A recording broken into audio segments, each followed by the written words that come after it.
Entre los años 1940 y 1950, Jim Elliot y Elizabeth Howard documentaron su relación en una serie de cartas. Años después, su hija Valerie vio algo muy especial en ellas. Como ambos eran lectores profundos de las Escrituras, conocían el concepto de que la muerte trae vida, y por eso escribían a menudo acerca de morir a sus sentimientos. Y con eso se referían a morir a los sentimientos que tenían el uno por el otro. Hoy, Valerie comparte algo de lo que encontró en las cartas de amor de Jim y Elizabeth Elliot.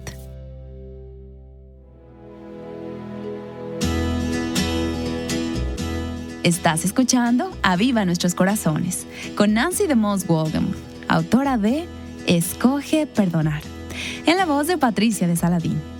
Hoy, 12 de febrero de 2025.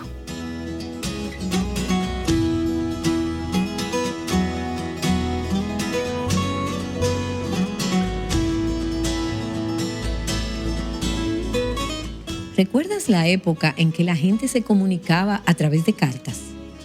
¿Cuándo fue la última vez que usaste una estampilla postal en una carta? ¿Y tienes edad suficiente para haber escrito cartas de amor a la persona con la que ahora estás casada? Puede ser que sí o puede ser que no. En mi relación con Robert hemos intercambiado más mensajes de texto y correos electrónicos que cartas de amor. Y esta semana hemos estado conversando con Valerie Elliot Shepard, la hija de Jim y Elizabeth Elliot, quienes vivieron esa maravillosa época de escribir cartas. Y hay una historia fascinante sobre sus cartas de amor. Valerie, bienvenida de nuevo a Aviva Nuestros Corazones. Estamos deseosas de que nos cuentes un poco sobre las cartas de amor de tus padres. Gracias por venir a compartir con nosotras parte de su historia y de la tuya también. Gracias por recibirme.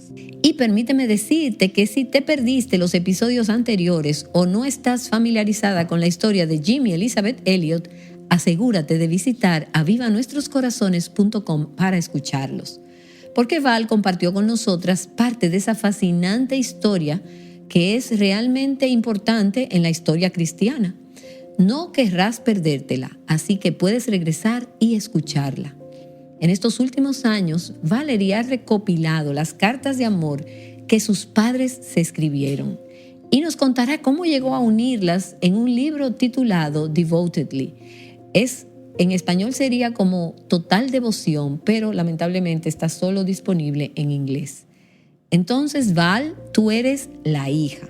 Tenías 10 meses cuando tu padre fue asesinado por una lanza Auca en la selva del Ecuador, por lo que no tienes un recuerdo vívido de esa época. Pero en la bondad de Dios y en su providencia quedaron algunas cartas que llegaron a tus manos, las cuales te dieron una imagen mucho más completa de tu papá y el cortejo entre él y tu mamá. ¿Cómo llegaste a tener esas cartas y también los diarios? Bueno, mi madre muy amablemente me entregó un enorme paquete con su letra legible y en negrita que decía: Las cartas de Jim Elliot para Elizabeth Elliot, 1948 a 1953. Creo que me las dejó cuando yo vivía en California con mis 8 hijos en casa. Ella me dijo: Val, ahora no tienes tiempo para leerlas, pero algún día querrás hacerlo. Así que entre el 2011 y el 2012, cuando mi hija menor estaba terminando sus 2 últimos años de secundaria, empecé a buscar esas cartas. Sabía vagamente que mi madre me las había dado. Las había guardado en un lugar seguro y me llevó un tiempo encontrarlas hasta que llegué al fondo de un baúl que tenía todo tipo de recuerdos.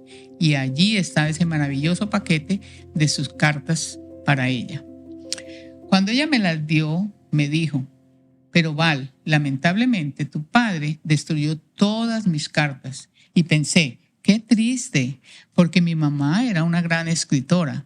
Sin embargo, en 2012, cuando encontré las cartas, recordé que ella me había dado sus diarios de esos mismos años, 1947 a 1956, después del fallecimiento de mi padre. Y yo pensé: qué tesoro sería juntar lo que ella decía en sus diarios con lo que él decía en sus cartas. Pero cuanto más leía sus cartas y me maravillaba por la hermosa escritura y su compromiso con Cristo en cada una de ellas, más me daba cuenta de lo difícil que sería escribir un libro sin ninguno de sus escritos, excepto por lo que ella decía en sus diarios. Así que comencé el proceso releyendo los libros de mi madre, La sombra del Todopoderoso, El salvaje, Mi pariente, Portales de esplendor, y también volví a leer las memorias de Jim Elliot que mi madre había publicado. También leí Pasión y Pureza. Y por cierto, un par de esos libros están disponibles en español y son libros clásicos que vale la pena leer. Totalmente. Así que puedes encontrarlo en tu librería en línea. Así que después de leer los diarios de esos años, todas las cartas y los libros que ella escribió sobre esa época, decidí, bueno, el Señor me ayudará de alguna manera a reunir toda esta información. Pero luego mi madre murió en el 2015 y aunque revisé su ático, buscando específicamente el diario original de mi padre, no lo encontré. Me enteré por el encargado de los archivos de la Universidad de Wheaton que los diarios originales se estaban deteriorando, pero que todo el contenido de los diarios originales ya estaba publicado. Además también me dijo, no encontrarás nada nuevo, que era lo que yo estaba esperando. Mientras revisaba el ático, me encontré con un baúl de Ecuador. Me acompañó una amiga muy querida que iba sacando con cuidado cada cosa del baúl. Entonces, eso estaba en el ático de tu madre. Sí, en el ático de mi madre en Massachusetts. En el fondo del baúl, mi amiga encontró un pequeño paquete atado con una cinta azul que contenía cartas de mi madre a mi padre. Es una tradición envolver las cartas con cinta azul si son cartas de amor. Lo que ocurrió fue que él había destruido los primeros 8 meses de correspondencia de cartas entre ellos. ¿Y sabes por qué? No, probablemente mi papá no quiso que nadie las leyera jamás. Así que él se deshizo de ellas intencionalmente. Sí, pero creo que cuanto más continuaba la correspondencia, más pensaba mi papá, vale la pena guardar estas cartas. Así que cuando las encontré, estaba muy emocionada. Pensé, es un milagro, un regalo de Dios para mí el poder encontrar estas cartas. Aunque faltaban las primeras, el resto de las cartas que se escribían aproximadamente cada 2 semanas y que constaban al menos de 5 a 8 páginas, hermosamente escritas a mano, ya que ambos tenían una gran caligrafía, son un tesoro increíble. ¿Y sabes cómo tu madre llegó a tener las cartas que ella había escrito? Bueno, al parecer mi padre las había traído consigo a Ecuador y las había resguardado increíblemente bien de la lluvia. Durante los primeros 6 meses de su matrimonio estuvieron en un lugar con goteras, así que no sé cómo lo logró, excepto que la tuviera guardadas en una bolsa de plástico. Las cartas nunca se dañaron, solo había una página de una de sus cartas que tenía algo de tinta borrosa. ¿Y nadie más las había visto? No, nadie más. Estaban escritas con pluma estilográfica, con ese tipo de tinta. Cuanto más leía las cartas de ella y de él, más pensaba, esto tiene que publicarse. Si hubiéramos publicado todas y cada una de las cartas y todos los diarios, habría sido un libro demasiado grueso. La mayoría de la gente no querría leer un libro de 400 o 500 páginas. Así que en la casa de publicaciones Lightway dijeron que me ayudarían a decidir cuánto podíamos publicar de cada carta. Las flores que aparecen en la portada del libro, que se llama No me olvides, son literalmente una imagen de los sobres de mi madre durante al menos 6 meses del tiempo que tuvo ese tipo de papelería. Esas flores estaban en el sobre y en las esquinas superiores de las cartas. Y veo en la portada del libro una imagen de un sello de 3 centavos. Ese era el costo del envío. Sí, ¿te imaginas? A lo largo del libro hay muchas imágenes de sellos, fotos de las cartas y muestras de la caligrafía de mis padres. Y tienes razón al decir que ambos tenían una letra preciosa. Sí, para mí fue un verdadero tesoro leerlo. Y sola no hubiera podido hacer la combinación de diarios y cartas. En primer lugar, mi madre había guardado todo en un orden cronológico perfecto, pero tenía que emparejarlos con las entradas del diario. Luego, el editor de Lifeway me ayudó haciéndome estas preguntas. ¿Qué significaba esto? ¿O dónde estaban? Eso me ayudó a incluir mis pequeños fragmentos entre las cartas. Y como mencioné, al principio quería publicarlo todo, pero habría sido demasiado largo. Y Valerie, a medida que leías los diarios y las cartas y, por supuesto, conocías bien a tu mamá y sabías mucho de tu papá, pero ¿cuáles fueron algunos de los momentos en los que descubriste cosas importantes o las conclusiones generales que empezaron a surgir sobre tus padres y su relación? Ambos eran muy buenos escritores y sus escritos hermosos. Cuanto más leía, más pensaba, no puedo creer que escribieran así de bien. Y eran hermosas en un sentido clásico y no como la escritura de algunas personas hoy en día. Sí, claro. Mi padre era muy poético y sus escritos estaban llenos de descripciones visuales. Mi madre también usaba imágenes, pero no de forma tan dramática como mi padre. Así que leerlas fue una experiencia emocionante, pero también empecé a ver temas recurrentes en todas las cartas. Al principio pensé en hacer un libro con unos 10 capítulos de los temas sobre los que escribían. Cuanto más intentaba encontrar fragmentos aquí y allá, más confuso resultaba si no lo hacía cronológicamente. Jan Wismer, quien ayudó a iniciar el programa radial Gateway to Joy, me dijo, Val, tienes que hacerlo cronológicamente. Así que eso me ayudó a organizarlo mejor con la ayuda de las dos amigas. Pero eso fue un verdadero trabajo de amor. Realmente lo fue. Soy muy agradecida por mis ayudantes porque yo no podría haberlo hecho sola, ni siquiera la transcripción. Tuve dos amigas que transcribieron los manuscritos a formato digital. Transcribieron todos los diarios y todas las cartas. Sí. ¡Wow! Eso fue mucho trabajo. Eso habría sido aún más complicado si fueran mis cartas, porque las mías no son tan legibles comparadas a las de tu mamá y tu papá. Sí, no era difícil leer lo que escribieron, aunque a veces la letra de mi madre en sus diarios era diminuta. Aunque era bonita, su caligrafía era muy pequeña, así que tenía un diario de 5 años en el que escribió palabras diminutas. A veces era un poco difícil de entender. Bueno, me preguntaste por cosas que me llamaron la atención. El sufrimiento era algo de lo que hablaban y escribían en casi toda carta. Y tomemos en cuenta que esto ocurrió durante los años previos a su matrimonio, así que eran bien jóvenes. Eran estudiantes universitarios y acababan de salir de la universidad. Por lo tanto, no estamos hablando de personas mayores sabias, sino de jóvenes sabios. Y cuando leo algo de esto, pienso, él tenía 20 años cuando dijo eso y ella tenía 21 años cuando escribió aquello. Es importante tener eso en mente. Sí, pero como eran buenos conocedores de las escrituras, así como de los clásicos, estaban familiarizados con el tema de que la muerte trae vida.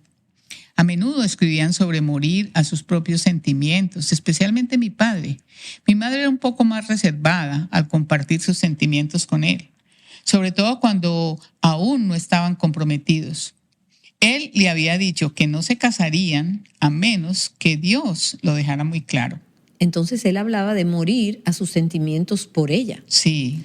Y él reconocía que tenía sentimientos, pero pensaba que Dios quería que fuera un misionero célibe. Sí, ellos atravesaron un periodo turbulento, al menos por 3 de los 5 años. En su relación. Sí, porque mi madre no quería expresar nada emocionalmente cargado para mostrar su afecto por él, ya que no sentía que tuviera la libertad de exigir nada, pues él aún no le había pedido que se casaran.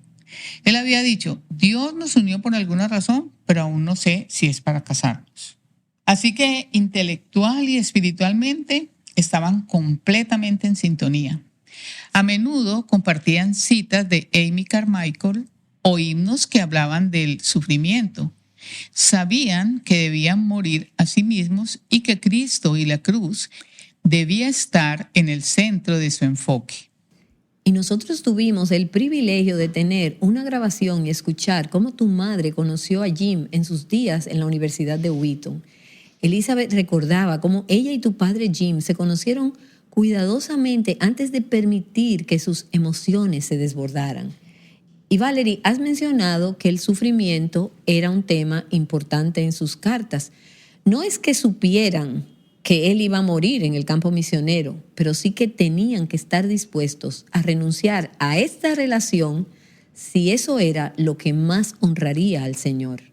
Sí, pero sabían que en obediencia a Cristo debían morir a sí mismos, no necesariamente en cuanto a su relación, sino a cualquier cosa, también a sus destinos futuros. Mi madre inicialmente pensó que podría ir a la India, mientras que mi padre estaba bastante seguro de que iba a América del Sur, pero no estaba seguro de qué país específicamente. Finalmente se concretó que iba a ir a Ecuador.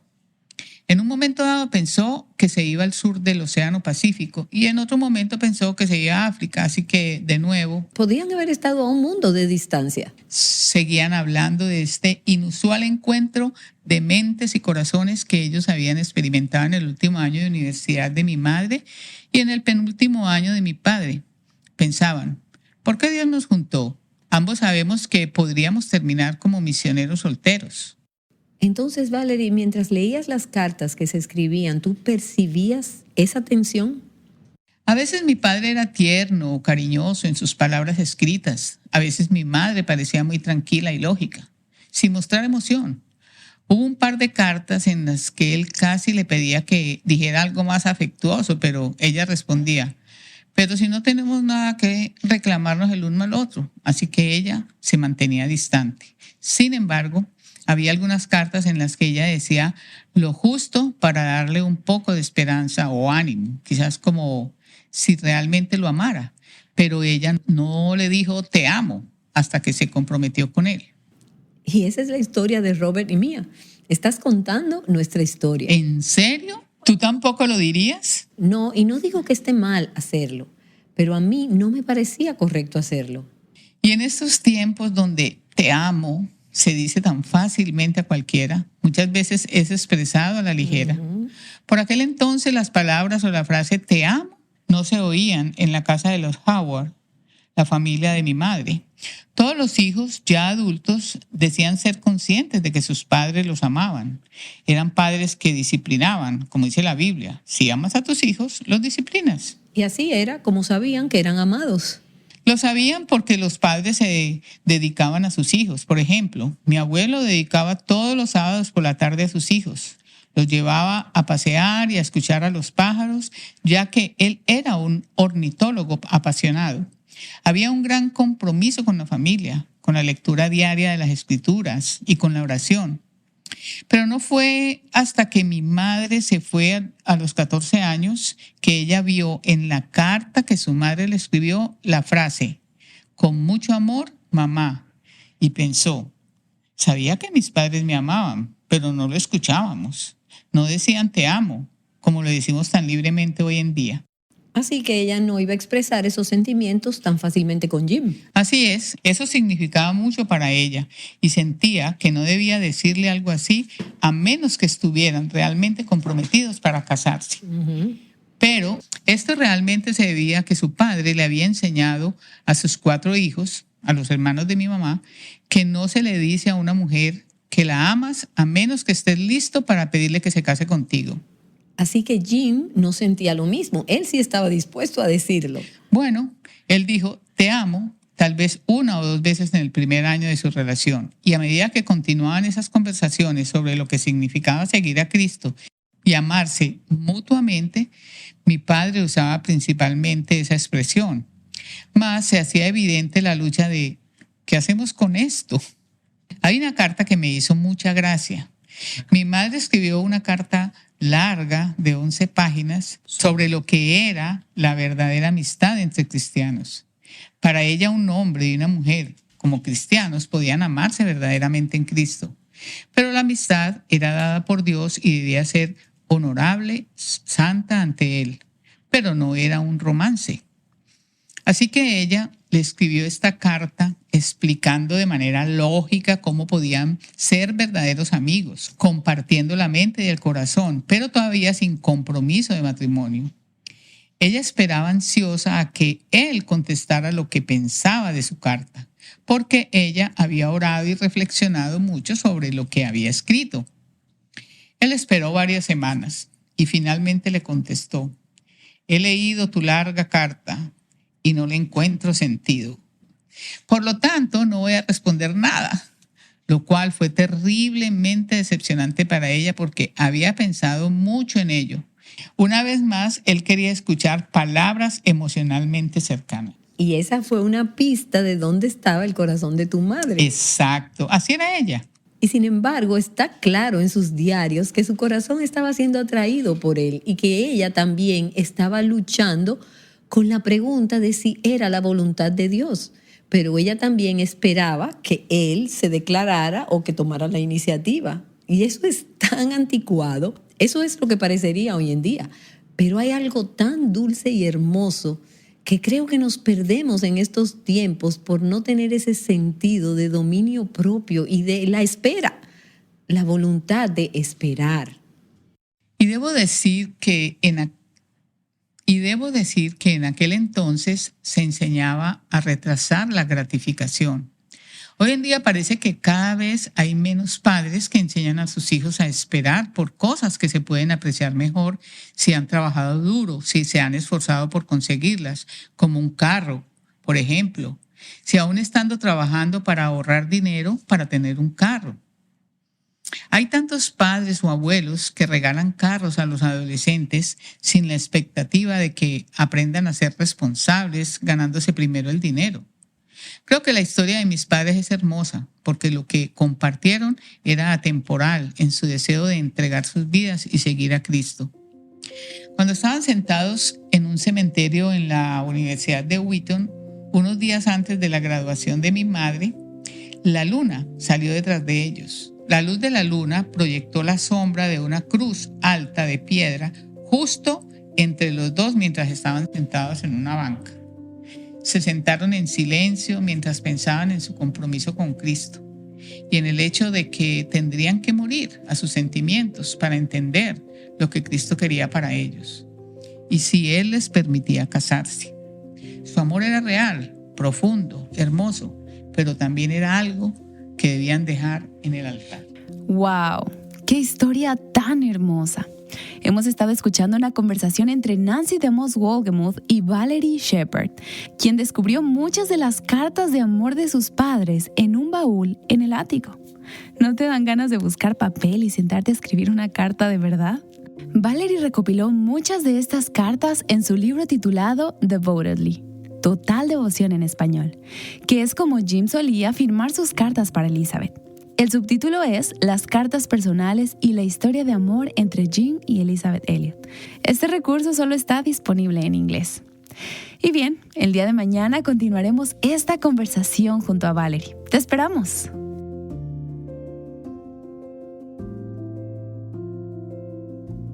Ayudándote a amar de una manera centrada en Cristo, Aviva Nuestros Corazones es un ministerio de alcance de Revive Our Hearts.